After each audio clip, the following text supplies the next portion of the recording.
इंसानियत ने बर्बरता और जुल्म के आगे घुटने टेक दिए।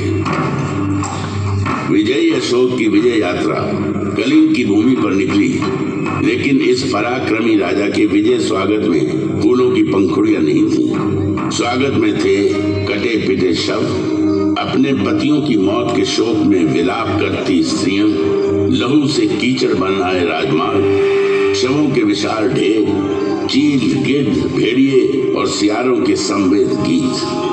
अशोक का हृदय दुख, करुणा और ग्लानि से भर उठा।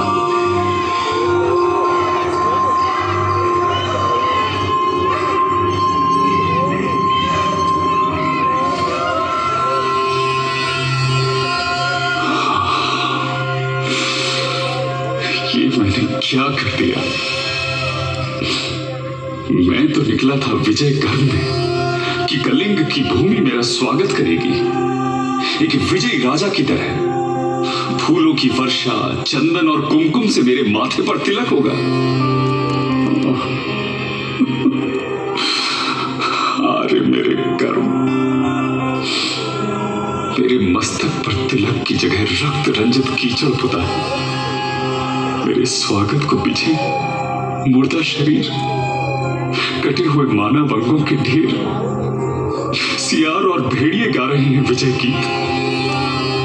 वातावरण में सिर्फ दुर्गंध, मुर्दा शवों की दुर्गंध। क्या यही है मेरी यश भूमि? यही है मेरा पराक्रम? यदि विजय है ये, तो पराजय क्या? ये विजय है या पराजय? न्याय है या अन्याय?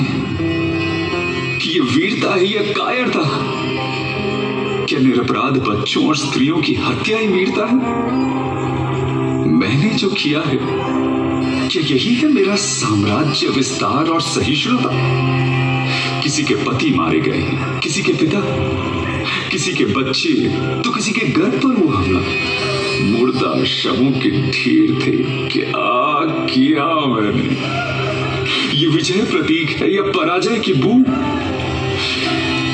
ये मंडराते गिद्ध, चील और कौवे संदेश वाहक हैं उस दुराचारी की मृत्यु के, जिसने ये कर्म किए। प्रभु, मुझे शांति कहां मिलेगी? मेरे प्रभु, अपनी शरण में ले लो ईश्वर, अपनी शरण में ले लो, मुझे थाम लो। प्रभु, शांति चाहिए मुझे, मेरे प्रभु, शांति चाहिए।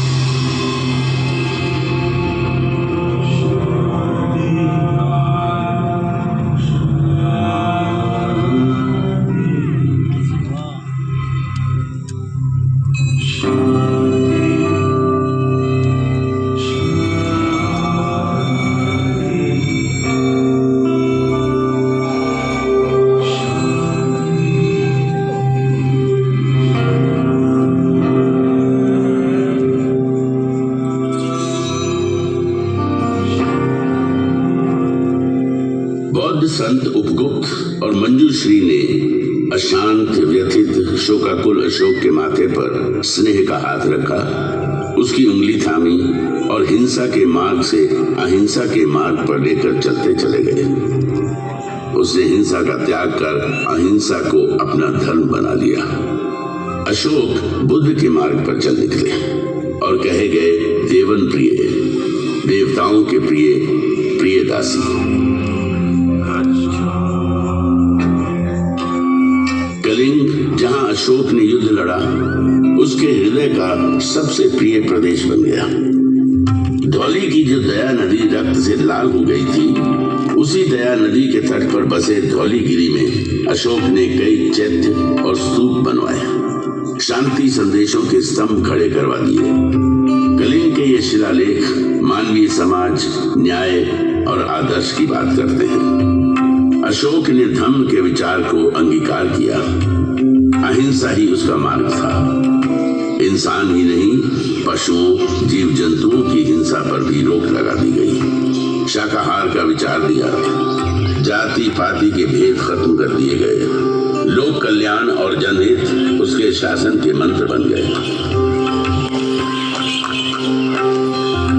सड़कों पर वृक्ष लगवाए जो पशुओं और मनुष्यों को छाया देंगे। प्रत्येक 9 मील की दूरी पर मैंने आम के बागीचे लगवाए और कुएं खुदवाए, विश्राम गृह बनवाए, कई प्याऊ बनवाए। मैंने ये सब इसलिए किया है कि मेरी प्रजा धम्म के अनुसार आचरण करे। धम्म की नीति को लागू करने के लिए उसने धर्माधिकारी नियुक्त किए और धम्म के विस्तार के लिए कई शांति संदेशकों को देश विदेश के विभिन्न हिस्सों में भेजा।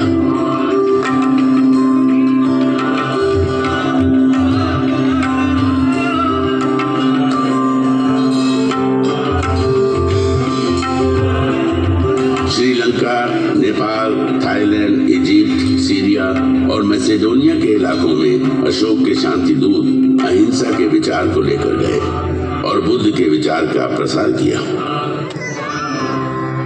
लगभग 40 वर्षों तक साम्राज्य का संचालन करने के बाद 232 ईसा पूर्व में महान सम्राट अशोक ने देह त्याग दी। अशोक के शांति संदेश उसकी राजनीतिक समझ की गौरव गाथा कहते नजर आते हैं और आज भी अंधेरे में रोशनी फैलाने का काम करते हैं। संभवतः अशोक दुनिया का पहला ऐसा सम्राट था जिसने साम्राज्यवाद के विचार को लोक कल्याण और जनहित के संदर्भों में समझा और उसे लागू भी किया।